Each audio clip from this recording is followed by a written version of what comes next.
I am going to be making cookies today that you are really going to want to watch the whole video, because within the recipe I have different secrets that make these cookies the best cookies that my husband says he's ever had. I have been making cookies for a few years now because my husband really likes them, and before I found this recipe I would say my cookies were just okay. My husband wasn't loving them, I wasn't loving them, there was just something about them that was missing, and I stumbled across this recipe and I have not made another recipe or tweaked it at all because it is the perfect recipe. But there are certain things within it that make it the perfect recipe. So I'm going to jump right in. The first step is your dry ingredients. Mix them together in a bowl. So I'm going to take my flour and dump that in.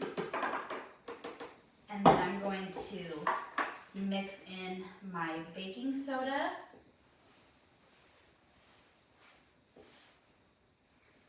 And then after this, the only other one that goes in this bowl is the salt. So I will give that a little stir. It doesn't need much. Set that aside. Next is my wet ingredients that get mixed together. So one of the first secrets is the butter, and usually recipes just call for softened butter, but this calls for melted butter that is slightly cooled. So I'm going to dump the butter in.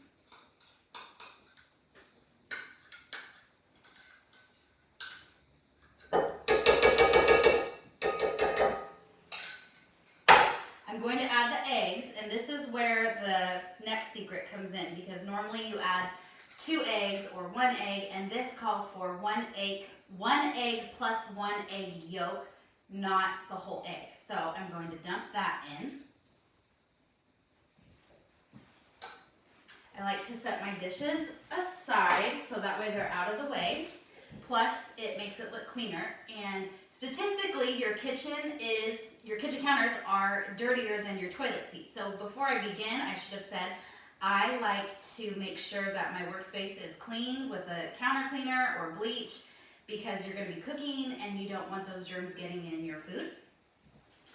Afterwards, I'm going to dump in a dash of vanilla, not too much, just a little bit.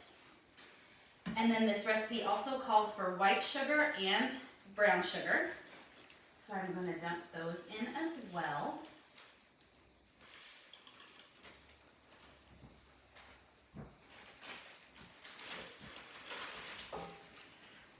Once those are in, I'm going to mix them together, and you can use a hand beater, or I like my KitchenAid because it's convenient.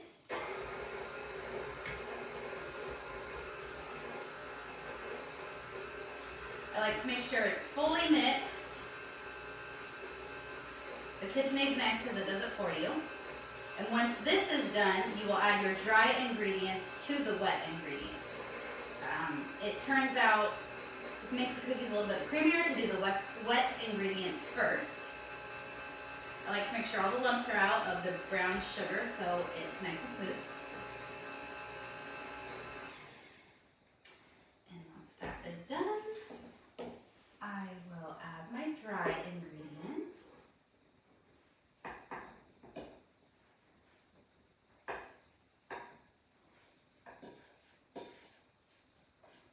Then I will turn my mixer back on to mix these all together. It gets nice and thick.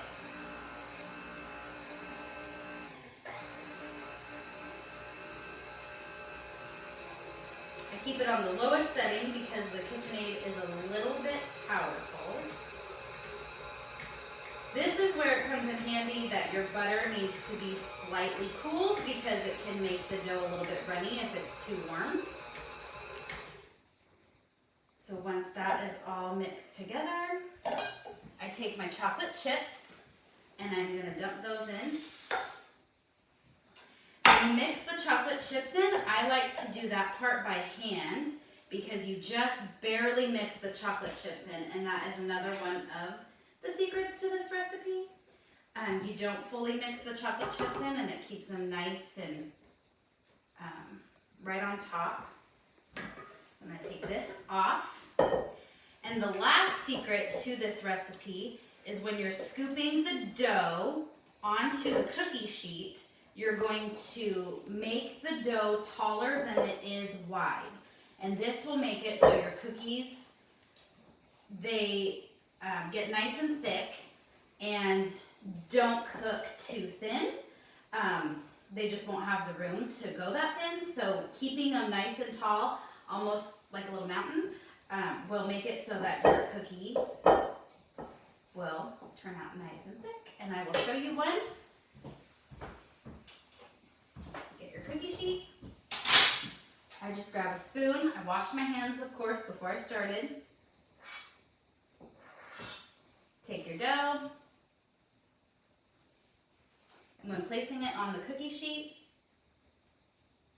make it nice and tall and skinny so it'll cook down into a nice, thick, round cookie. So by watching this, you learned the secrets to the perfect chocolate chip cookie, and I hope you enjoyed it.